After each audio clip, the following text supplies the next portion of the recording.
Epilogue. Saturday, early afternoon. Doreen stayed at the hospital for several hours, and by the time she was released, she saw Mac walking back up the front entranceway to the ER. "Did they call you to tell you that I was done?" she asked as his fingers gently pushed her hair back to check out her stitches. He nodded. "I did ask them to tell me. I'm feeling much better. Hopefully Scott will be there when I get home. I'm sorry I was detained. I had planned to be here earlier, but while I was at the office dealing with Penny, something else popped up. We have another case that just came in with footprints, very strange footprints that's giving us a connection to a case from 10 years ago." "Oh, interesting." Doreen perked up. He shook his head. No, it's not a cold case. "But it is 10 years old," she said. "So it's a cold case." "Nope. Not now it isn't," he said. "It's got nothing to do with you." She rolled her eyes and said, "Fine, I could use a break. I don't plan on solving footprints in the ferns." He froze. "Have you heard of the case?" She tossed a look at him.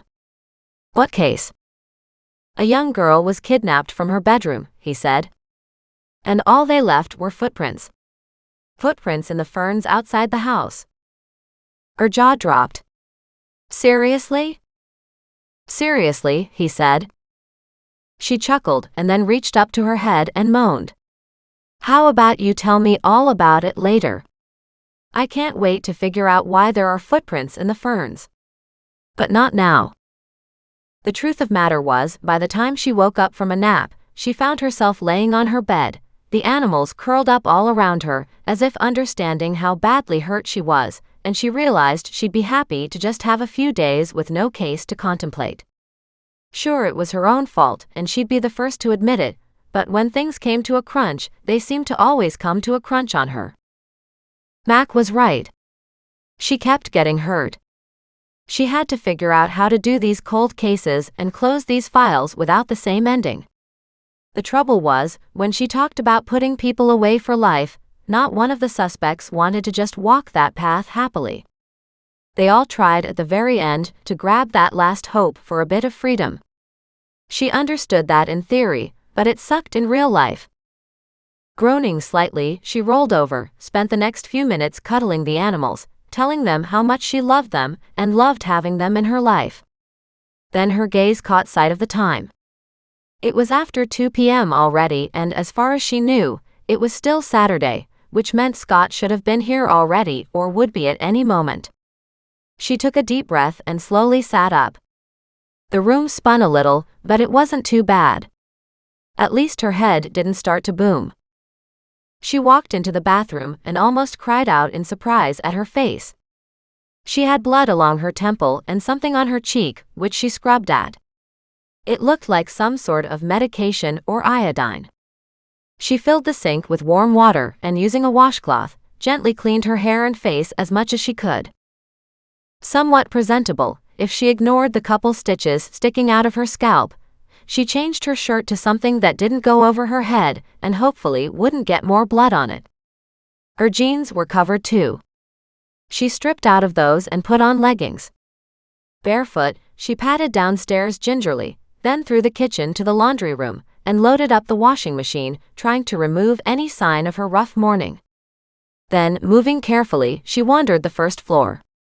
She didn't remember Mac leaving, but presumed he had, as the alarms were set on the doors again.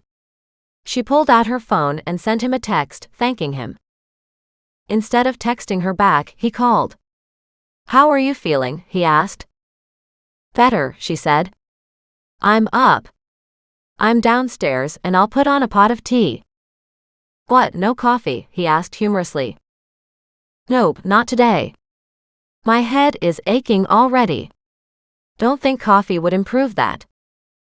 "I don't think headaches and caffeine have anything to do with each other," he said. "This has more to do with a pry bar you left on the workbench." "Is that what she hit me with?" she whispered, aghast. "I knew I should have found a place for that damn thing." "Are you okay to keep all the tools now, after what happened?" "Absolutely," she said. It wasn't the tool's fault. Besides, I'll use the tools. He chuckled. I guess if I need something, I know who to borrow from. Anytime. I don't even know what half of them are called. I know, he said. The irony wasn't lost on me. But to think she used one of my own tools. I think she thought it was still hers. And George up in heaven was probably rooting her on. I wonder, she said. From his journal entries, it seemed like he was very much saddened by everything that came to pass. You've been asleep for a couple hours, he said, so don't freak out when you look outside and see cop cars. Why are cop cars here? She asked in an ominous tone of voice. Because they have to go through the garage and take forensic evidence. There's your blood and the attempted murder weapon, etc. She groaned and said, How long before the media finds out? Hopefully not until after Scott leaves, he said. Any word from him? She glanced down at her phone as a beep and a text came in. I think it's him texting me now. I'll call you back. She checked the text and sure enough, it was Scott. She walked out to the garage and asked the officer, How much longer will you guys be here? Arnold just waved at her and said, We're almost done. Why? Because I have an antiques dealer coming to look at this stuff, she said, pointing around the garage. I need him to have access. Not a problem, Arnold said. How are you feeling? Like somebody hit me over the head with a pry bar. She groaned and glanced around. And by the way, where is that? It's got to go in for evidence. She sighed. I don't really need it for anything, so whatever. She caught the grin that flashed on his face, but he immediately schooled his features into looking sorry for her. She smiled at him. I know, she said. I'm not badly hurt. Besides, it's worth it. An awful lot of people will get some closure now. We didn't even know we needed to find closure for some of these, Arnold said with half a snort. What the hell did we do without your help before? She thought she heard a really heavy note of sarcasm in there, but she hoped he didn't mean it, because she wasn't feeling well enough to deal with it. Just so long as you realize I'm not trying to do this. At that, he burst out laughing. She glared at him, her hands on her hips. I don't deliberately walk into dangerous situations, you know. Absolutely you do, Arnold said. And you keep doing it time and time again. On the other hand, the community thanks you. Not one of us would have thought Penny had ever committed murder, or even attempted a murder. What about George? Arnold shook his head. He was the biggest teddy bear anybody ever knew. Which is, of course, why he did what he did, she said gently. He was trying to protect Penny. But the nurse? Once you go down that path, Doreen said, I guess every other murder gets easier. And in this case, once again, George was trying to protect Penny. Because the nurse would likely blackmail George or confess and create all kinds of problems. So then why didn't George go after Hornby? Arnold asked. Just so many unanswered questions. George didn't go after Hornby because I think by then he was completely racked with guilt. He knew he was dying, and he was trying to make good so that he could go to heaven, she said quietly. And knowing he had done so many wrongs, he spent the rest of his life trying to do so many rights. And when it was about trying to save Penny, it was justified in his mind, but he didn't have any reason to kill off Hornby. And yet Penny had absolutely no problem with it. Well, she blamed Hornby for George's death, she said. After Hornby had blackmailed George, he got serious about committing suicide. Any idea what he used? There are a lot of plants in their garden, she said, many of them lethal. Arnold stopped, looked at her garden, and she nodded. Absolutely. I have a lot of lethal things in my garden too. But so do you, and you don't even know it. She chuckled at the look on his face. She waved her arm at the furniture. I just need to make sure the appraiser can take a look at this furniture. Arnold looked at the furniture, and she shook her head. You know as much as I do. For all I know, none of this is worth anything, and it's just great junk. But until I know, I don't want anything damaged. Thankfully, the officers were already packing up their equipment and loading their vehicles. She smiled and waved as they took off, muttering, I don't have a death wish, you know? They hadn't been gone more than a couple minutes as she stood here, her face up in the sun, before Scott drove up in a rental vehicle. He hopped out and said, Now that's what I like to see, somebody doing nothing but enjoying the day. She didn't dare tell him about what her morning had been like. Nice to see you again. I hope it's for all the right reasons, he said, rubbing his hands together. I don't know, she said. We emptied the garage of junk and hauled that away, and then we moved up as much as we could from the basement into the garage, but the basement is still full too. He stepped forward, his gaze going to the set of coffee tables and 2 pot chairs. His eyebrows rose and he said, Well, this isn't quite the same quality or value as the set we already took, but this set will fetch a very nice penny. She winced. Could you be a little more specific? He chuckled. I have to go over all the pieces to be sure. He walked around, counting. This is what 1, 2, 3, 4, 5 pieces here. 2, 4, 5, 6 pieces, he corrected himself. Maybe 40,000 at the end of the day. She just stared at him. He said, I know that's not as much as you would have liked. It's a lot more than I had thought to get, she corrected. So selling this set is an absolute yes. He nodded. Good. He took some photos and made some notes.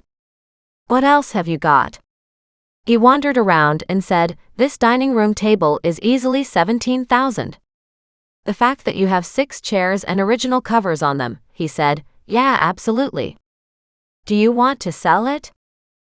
Let me just tell you right now that anything here that you want, you can have if you can sell it for a decent price, she said. I know some very high-end furniture would easily cost 17,000, but I'm not living at that level anymore. So if you can get 17 for this set, please do it. Oh, that's what you'll get.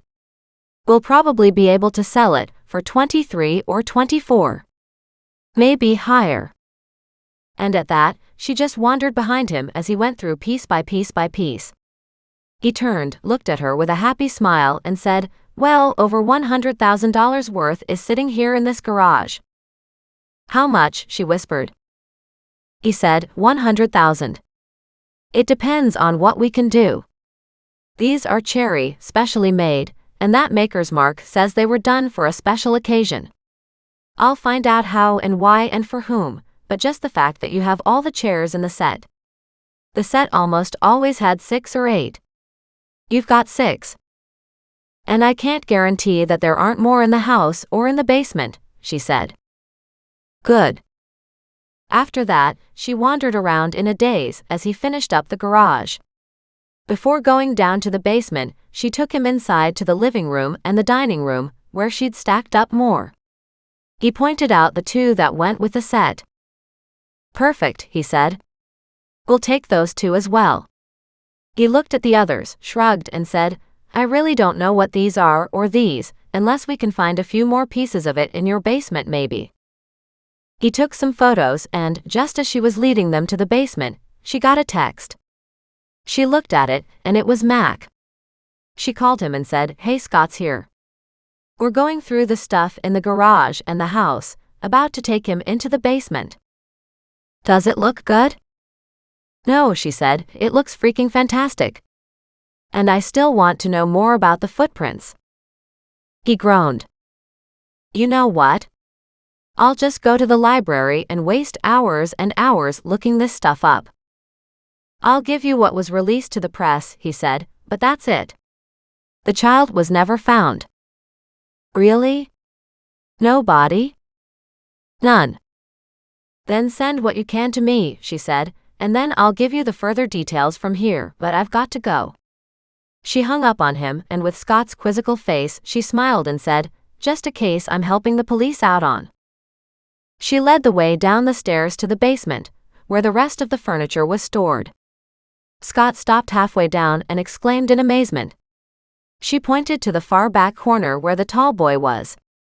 "I can't guarantee it's what you're looking for," she said cautiously, "but it may be the same piece that belongs with the set you took out of here." He beelined for it and stood back several feet, studying it for a long moment. Then he turned happily and looked at her and said, "And you remember how we checked?" "I wondered if it might have secret drawers," she admitted. "But I didn't want to try to open them and break something." Now that they were standing right in front of it, he reached around to the back and said, "I looked it up and this one is right here." He pushed something on the far back and instead of a small drawer, a long skinny drawer opened from the side. She cried out as he lifted up a long strand of pearls. She held her hand out for them and stared in amazement. "These are real, aren't they?" "That, my dear, is not my field," he said, "but they sure look good to me. And here is a small note too." Of course it was in the same feminine handwriting, presumably her great-great-grandmother's. It was a note about when she got the pearls.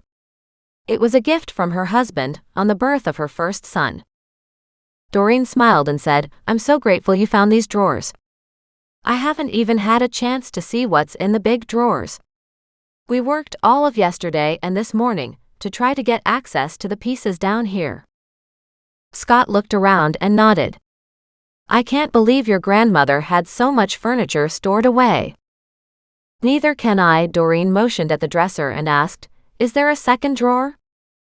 "There definitely is." He reached around and popped open a similar drawer along the other side. Doreen smiled when he pulled out a long velvet bag. She held out her hand, amazed to see the dark green velvet. She opened up the end and carefully emptied the contents into her hands. It looked to be a long jeweled necklace. She whispered, "It can't be real. Surely the jewels can't be real." Scott lifted the strand of green stones and said, "This is a gorgeous emerald necklace." She looked down at the rest still in her hand. A bracelet and 2 earrings. She wanted to cry for joy for that connection to her ancestors, more pieces of her family's history. There was also a crumpled piece of paper. She held it up and read it. "For the birth of our first daughter." He smiled and said, "You don't see gifts like that anymore. Now a wife is likely to get flowers for the birth of a child, but certainly not gems like this."